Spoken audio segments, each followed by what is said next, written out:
की छड़ी, रुपए की मशाल, जरियन का जामा, मोतियन की माला, बाजू से निकाह रखो, निखार रखो। रामदूत हनुमान जी महाराज पधार रहे हैं।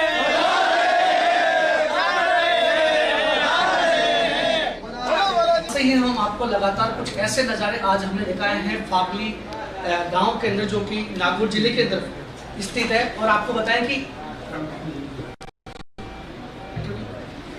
जी सुबह से ही हम आपको ऐसी एक्सक्लूसिव तस्वीरें हमने आपको दिखाई है, जो नागौर जिले के फागली गांव के अंदर 108 महायज्ञ का अनुष्ठान किया गया।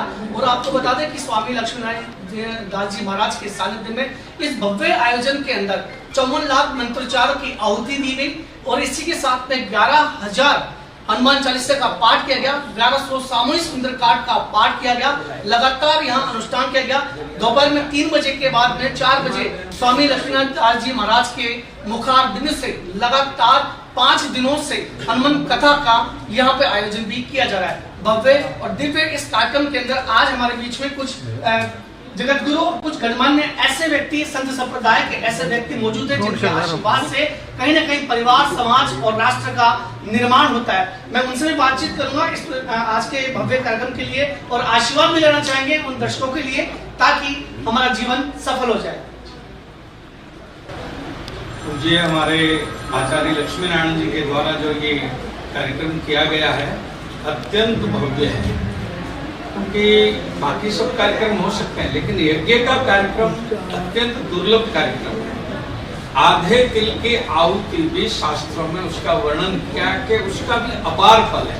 और यहाँ इतनी आहुतियां 108 कुंड पर 108 से ज्यादा जोड़े बैठे हैं, देख रहे हैं। इतना भव्य आयोजन बहुत कम जगह देखने को मिलता है।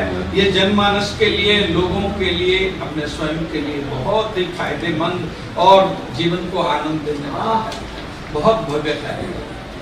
भारत देश हिंदू राष्ट्र बनने की ओर अग्रसर हो। लगातार इस प्रकार से संत संप्रदाय के द्वारा ये भी बार बार आगाज किया जाता है कि जिस देश के अंदर लगातार बलात्कार, अत्याचार और किस प्रकार की जो घटनाएं घटित होती है, उसको देखकर कहीं न कहीं आहत होती है। और इन घटनाओं को देखकर संत संप्रदाय हमेशा जो है यही आगाज करता है कि अब जो है सनातन जागृति पैदा की जाए, लोगों के अंदर सनातन की एक भावना लोगों के अंदर पैदा की। उसी को लेकर, उसी को अगर स्वामी लक्ष्मीनारायण दास जी महाराज जी से ये कहा जाता है कि क्रांतिकारी गुरु भी कहा जाता है। एक ऐसा गुरु जो सनातन जागृति महोत्सव का आगाज किया नागौर के फागली धाम में, पुण्यश्री हनुमान के इस धाम, पवित्र धाम के अंदर, जो लगातार हिंदू राष्ट्र की बात करते हैं, लगातार यही कहते हैं कि भारत देश के अंदर, हिंदू राष्ट्र के अंदर नारी शक्ति, महिला शक्ति का उत्थान हो, देश का उत्थान हो, समाज का उत्थान हो, और समाज और देश, हमारा राष्ट्र जो आगे बढ़ जाए। हम उनसे भी बातचीत करेंगे। महाराज जी, आप भव्य आयोजन की आपको बहुत बहुत शुभकामनाएं, हार्दिक अभिनंदन। जिस प्रकार से जो कार्यक्रम आयोजित किया गया है और काफी संख्या में दर्शक और लोग भी मौजूद हैं, क्या सनातन जागृति महोत्सव को लेकर आप जो लोगों को संदेश देना चाहते हैं? भारत माता की जय, जय श्री राम, जय श्री राम। परम पूज्य संत बड़ी हेतु की कृपा है। 30 मार्च को अनुष्ठान प्रारंभ हुआ था, तो बीकानेर के आचार्य महामंडलेश्वर राजगुरु बीकानेर विश्वकानंद भारती जी आश्रम पधारे थे। 7 अप्रैल को जब कलश यात्रा हुई थी, तो हमारे जगत गुरु श्री रामानंदाचार्य पद प्रतिष्ठित श्री वैदेही वल्लभ श्यामदेवाचार्य जी महाराज श्री मठ पधारे थे। और उनकी ऐसी कृपा कि उन्होंने मन से मुझे आचार्य पीठाधीश्वर की चादर भी दी थी, तो अखाड़े में पेड़ बना दिया था। और आज देखिए कितनी हेतु की कृपा है, संत पधारे। परसों शनि सिंगापुर के मुख्य पुजारी है, वो पधारे थे। और आज भारत के अंदर अति विशिष्ट गो सेवी संत कहूँ तो कोई अतिशयोक्ति नहीं होगी। ऐसे मेरे प्रिय, मेरे बंधु श्री सुखदेव जी महाराज गढ़ियाला पधारे, त्र्यंबक गिरी जी हरियाणा से, और मेरे बहुत लाडले प्रिय सोमदास जी हिसार पधारे हैं। संतों का आगमन जहाँ हो जाता है, वहाँ चलते फिरते तीर्थ राज आ जाता है। बात सनातन जागृति महोत्सव की हो रही है। 14 मई 2020 को जिस दिन मुझे धर्मगुरु की चादर दी गई ऋषि परंपरा से, अखाड़ों ने पहली बार 1947 के बाद में मैं ग्रस्त में था, ग्रस्त में होते हुए भी मुझे ऋषि परंपरा से महंत बनाया और जो कार्य मुझे सौंपा उस कार्य का निर्वाह ईश्वरीय शक्ति और हनुमान जी की कृपा से हमने पूर्ण रूप से करने का प्रयास किया। और ये जो कारवा चला, सबसे पहला हमने जो ओमकार सनातन हिंदू शिक्षा संस्कार केंद्र स्थापित किया वो सूरत के अंदर, शुरुआत वहां से हुई। फिर सीलवासा में केंद्र चला, सुरेंद्र नगर, अहमदाबाद, जोधपुर और नागौर के में हमारे यहाँ के राज्य प्रजापति डॉक्टर साहब आज भी संस्कार केंद्र संचालित कर रहे हैं। अभी पिछले 2 महीने से नागौर वाला केंद्र बंद है, वापस उनको उन्हें शुरू करेंगे। भारत का एकमात्र ओमकार सनातन वेद शक्तिपीठ आश्रम और राष्ट्रीय वायु ट्रस्ट है जिसको शस्त्र और शास्त्र सिखाने की परमिशन भारत सरकार के मंत्रालय से मिली और हम शस्त्र और शास्त्र की बात करते हैं। पिछली सरकार में जब हमने वो बात करी, पिछली सरकार ने सारे हथकंडे अपना के देख लिए, मारपुरा के कान में उन्होंने मुकदमे मेरे पर करके देख लिए, लेकिन जागोरा के साइयां मार सके ना कोई। ईश्वर और बालाजी महाराज की कृपा है, वहीं खड़े हैं, पूरे सब कुछ मुकदमे फ्री हो गए। आज भी इस मंच से जो है खड़ग शक्ति दीक्षा का कार्यक्रम चलता है खुला, उसमें 12,630 तलवारें यहाँ तीसरे दिन की कथा तक हम बांट चुके हैं 4.5 साल में खड़ग शक्ति दीक्षा के माध्यम से। और ये 21वीं तलवार है महाराज जी को, 12,631 तलवार है महाराज जी को दी है।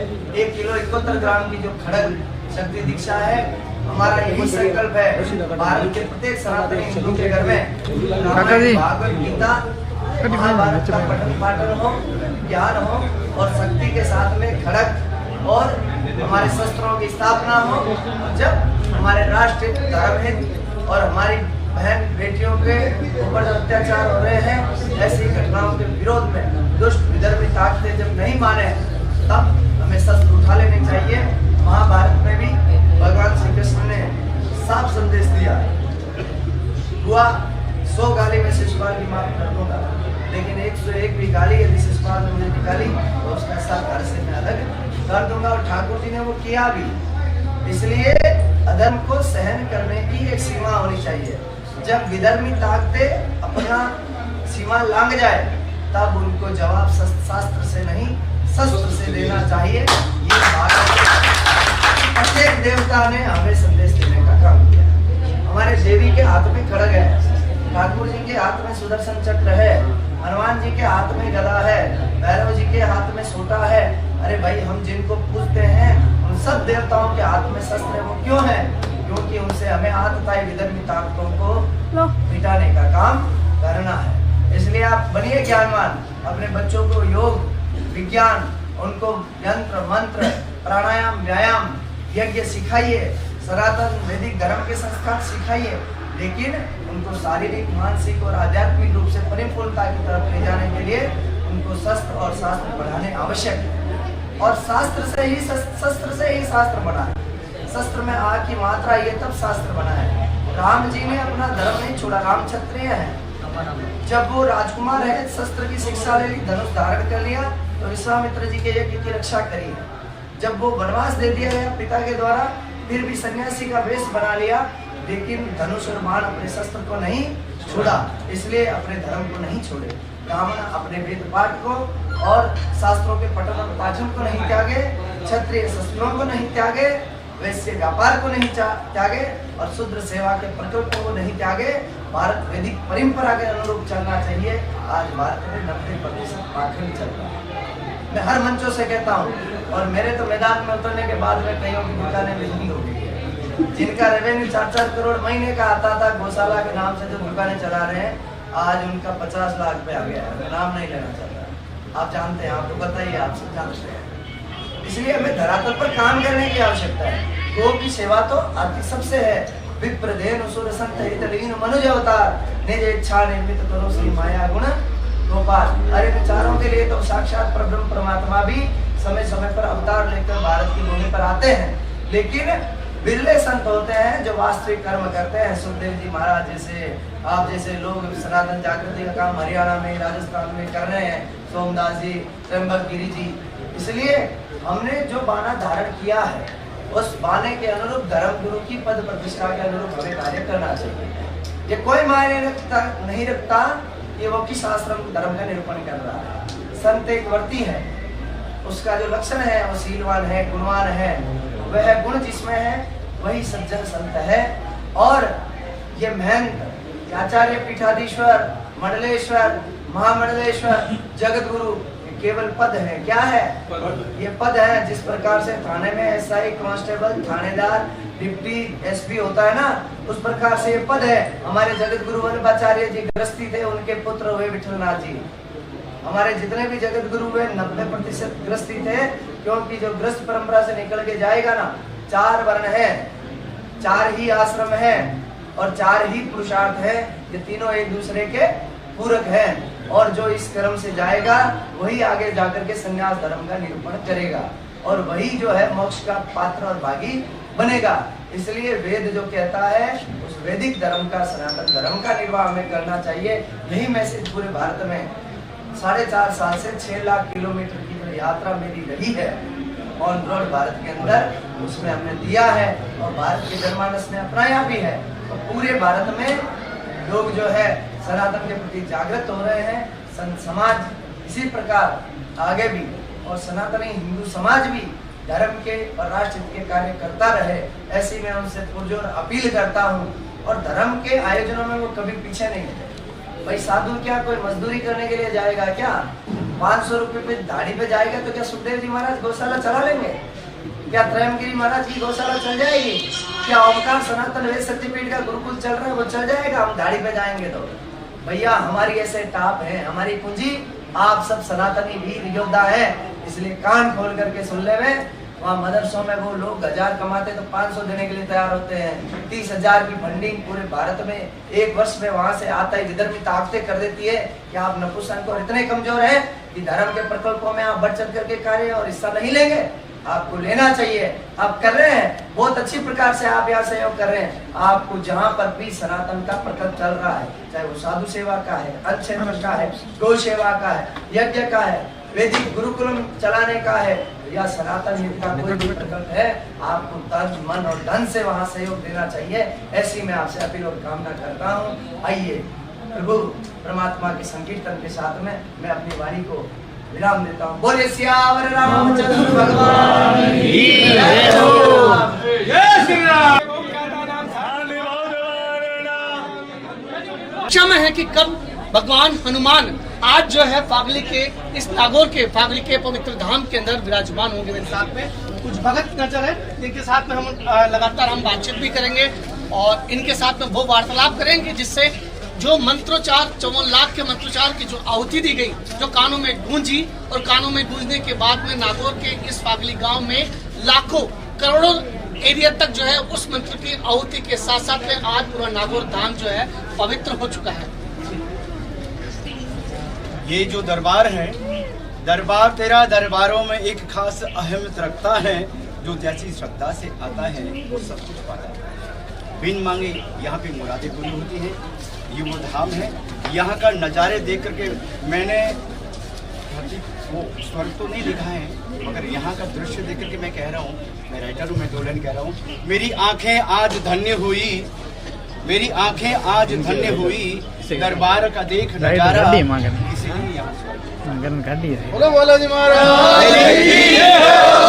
आंखें आज धन्य हुई, मेरी आंखें सबकी धन्य हुई, दरबार का देख नजारा इसलिए यहाँ दरबार है। और पहले राजा महाराजा जहाँ पे चलते थे छड़ी पुकारी जाती थी, तो हमारे हनुमत लाल जी महाराज की जितने भी ये भक्त बैठे हैं छड़ी पुकारेंगे मेरे साथ में। सोने की छड़ी, रुपए की मशाल, जरियन का जामा, मोतियन की माला, बाजू से निकाह रखो, निकाह रखो। रामदूत हनुमान जी महाराज, पधारे हैं।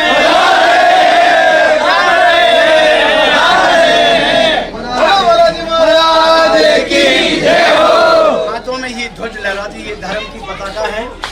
जहाँ जहाँ भी ये पताका लहराती है वहाँ पे लक्ष्मी की वृष्टि होती है और सुख समृद्धि होती है।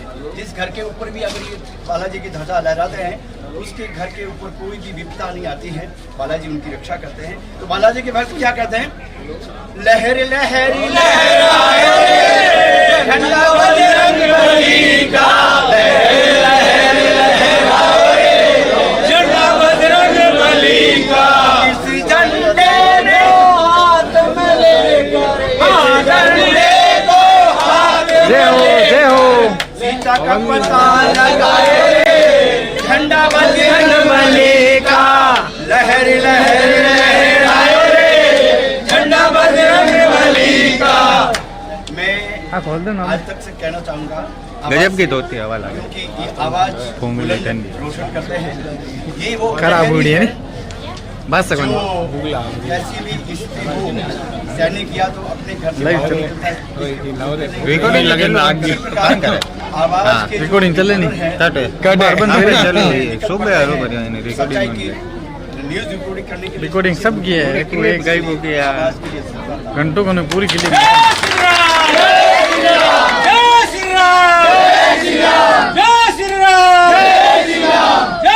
भाई जी थोड़ा भव्य और सुंदर नजारों के साथ आज आपको ऐसी एक्सक्लूसिव तस्वीरें कुछ समय बाद में दिखाएंगे जिसमें भगवान हनुमान की स्थापना यहाँ की जाएगी। लगातार अपडेट और लगातार